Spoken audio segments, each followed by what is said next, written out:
So just watched episode 5 of the new Halo series, and there is a lot to unpack. A lot of stuff happened, a lot of cool stuff happened. We got to see a lot of things that, we haven't seen yet. So spoilers ahead, just letting you know, I'm going to be talking about the show, the things that happened in the show. So let's get into episode 5 of the Halo TV series. So I'm not going to talk about like every single thing that happened. I'm going to be talking about more of key points that happened during the show. And one of the things that first caught my attention was the King of the Hill scene, which is kind of the first time, we have Halsey kind of meet John, or, see the kind of person that John is in the books, is when he's up on top of those rocks playing King of the Hill and just completely dominating the other kids. Now, in this show, it wasn't really King of the Hill. It was more of like they were on some high beams in the forest, and the kid was falling. Everyone was cheering John on, and he was able to pull this huge ass kid up, was it one-handed, back onto the beam. And that's the first time Halsey was like, that's my guy. We need to, kidnap that child. So I thought that was really cool, though, that they kind of implemented that, King of the Hill type-esque, into the show. Another thing that came up was the whole dynamic of Halsey and Miranda. Now, in the books, I don't recall, but I don't think that Miranda knows that Halsey's her mother. I don't recall. It's been a minute since I've read the books. But in this show, they haven't really brought that up until now, so Miranda knows Halsey's her mother. And I was kind of wondering if they were going to have that as like an extra little side thing, like, oh, Miranda found out Halsey's really her mom, but apparently, Miranda knew this entire time, Halsey's, yeah, that's my mom. So I don't know if they brought it up.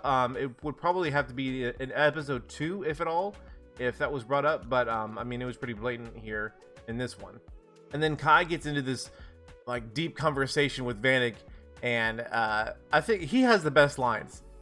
He goes on to say, did that gun grease seep into your hair deep enough because you're asking me all these dumbass questions? He's got the best lines. She was saying, do you ever wonder why you wonder about why you're wondering, or some shit like that. And I really enjoyed that scene. Of course, she has her pellet taken out, and then later, Chief is like, you're not battle ready, which leads to some other problems, later in the episode. And then we finally get to it. Chief has had enough. He wants answers. Nobody's telling him anything, so he says, all right, I'm gonna go down there and just touch it. I'm gonna go touch that keystone and see what happens. So he goes down there, and some hardcore memories are revealed for Chief about him getting kidnapped, and then he has the line, what did you put in place of me? So he also saw the clone as well, knowing that Halsey kidnapped him. She came out of the truck, held him, embraced him, and then drugged his ass to be hauled off for the Spartan program. So Chief now knows the truth, and he went to go, I guess, Superman punch Halsey in the face, and Cortana had to shut him down, which I don't know how I feel about. Chief learning the truth and stuff like that is interesting, because we don't really have that in the like in the show, in the game. Chief is yes sir, yes ma'am, UNSC. And this show, he's doesn't have his pellet anymore, and he's just kind of not off his rocker, but he's not what he should be. So then Cortana says, slip space incoming, there's been a breach in slip space, whatever. So that's when shit really starts hitting the fan, and the best part of episode 5 comes to life. And what's weird is the guy's name is Andun, or Andun is that Halsey's little weird pervy assistant. That guy. When the Spartans were taking out, Vanek and Kai, and then were taking the keystone out and, trying to get it to Halsey, Andun starts freaking out, saying, no, that's my keystone, I need to go with it, which is kind of weird, and it felt out of place. So I don't know if that was just kind of a rough spot for writing for his character, or if there's something more to his character, if he's really been placed there by the Covenant, much earlier in the career, that we have seen. So maybe is he like a mole, placed there by the Covenant, and he's, just this, that's why he's kind of awkward and weird, or is it just, bad writing for this character? I honestly think it's just the writing. I don't really think there's anything more to him, but you never know. You know, because we have the Blessed One now came down in a drop pod, and you know, Cortana's like, that's a human, you know, whatever, a human signature. So I'm hoping Chief will see right through that. I know we're kind of jumping towards the end there. I am hoping Chief will see right through that, because he knows that the Covenant have in their possession another Blessed One, you know, one like him that we've learned. Was that episode? I think that was episode 2 or 3. You know, where he went with Soren and met. It had to been 2. You know, and talked to that guy. So he knows, he's aware that, you know, there's another human, you know, or someone like him. So for the Covenant to just drop pod this chick, you know, randomly, I'm hoping it'll bring up some questions. And then Chief said the most Chief thing so far that I think in the show. He, you know, a grunt jumped over into the warthog, kicked the soldier out, and the grunt was going to drive. And Chief said, "Mind if I drive?" Then knocks his ass out. I think that so far is the most Chief thing that he has said in all these 5 episodes. We got to see jackals, which was really cool. We got to see grunts. We got to see the brute. A couple of Sangheilies here and there. Actually, I think there was just one that he was beating up at the end, and Kai was like, "No, stop! You know, don't do it," or whatever. But the jackals look really good. The grunts look good. I saw a lot of people online before I actually watched it were talking about jackals having energy swords. And I'm pretty sure in the books that some of the ranks do have, they're not energy swords, but more of like these daggers or these little short swords that higher ranking Higgyar, or you know what they are, higher ranking jackals are allowed these weapons instead of the plasma pistols, as well as different colored shields, you know, to kind of, you know, for the different ranks and stuff like that. And then we learned pretty quickly that, you know, Kai can't take it without her Paladin. You know, she's in the midst of battle, taking hits, her shields are going down, and she's just seeing, you know, all her other, you know, all the other Marines and soldiers just coughing up blood and just dying, and she can't take it.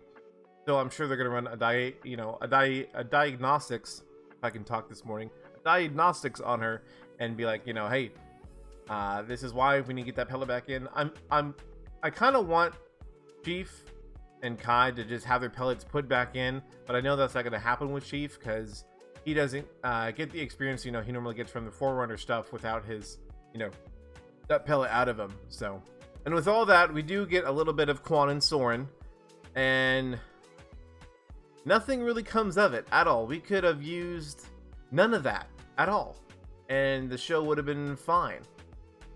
So essentially, we shoot over to a couple scenes of Soren and Quan, and Quan, you know, at the end is acting like she's gonna shoot him. But Soren saved her ass, and she's the only reason that she's alive, so I don't know why she's doing this dumb shit. But it's Quan, you know what I mean? I thought it was pretty good, the acting, when she was trying to get, you know, like her handcuffs off and her, you know, just struggling. I thought that was a pretty good scene. But other than that, we didn't need that at all. I mean, she was, you know, okay, like, nothing was accomplished with them in the desert. Like, we could have went to the next episode and they stroll in, you know, on the bike or the new buggy that Soren went and picked up into, you know, the new landing pad, you know, where they're going to take off from the planet. We didn't need any of that. I mean, you could call it chemistry, but there's, I mean, really, it's just, nothing improved the chemistry between those two. Quan is still being bitchy about wanting to be a freedom fighter, and Soren is still, no, you know, you can't do that. I need to keep you safe. There was no internal struggle, you know, between the two. There was no relationship building with them. Really, it's Quan being more, you know, of an asshole towards Soren, shocking him and hiding him, you know, hiding in the dirt and shocking his ass. And, you know, so we really didn't need that. I mean, I'm sure people, you know, were maybe wanting, you know, oh, we need to put something in for Quan and Soren, you know, what's going to happen? Nothing really happened. So this has probably been the best episode so far, I think, really because of that last fight scene. We got to see the jackals, the grunts, you know, Chief learning more about his past, what Halsey really did to him, the relationship between, you know, Miranda and Halsey. I was surprised Halsey went out to get Miranda. I don't think up to this point that she would have done that. Like, I was surprised, like, oh wow, Halsey's going out in this battle zone to pick up her daughter that she up to this point doesn't give a shit about. I was surprised that she even cared. To me, I would have seen it as, Halsey thinking, oh, well, that's, less competition, not competition, but, less of an interference of this girl trying to, work alongside me parallel, her team and my team, go ahead and kill Miranda.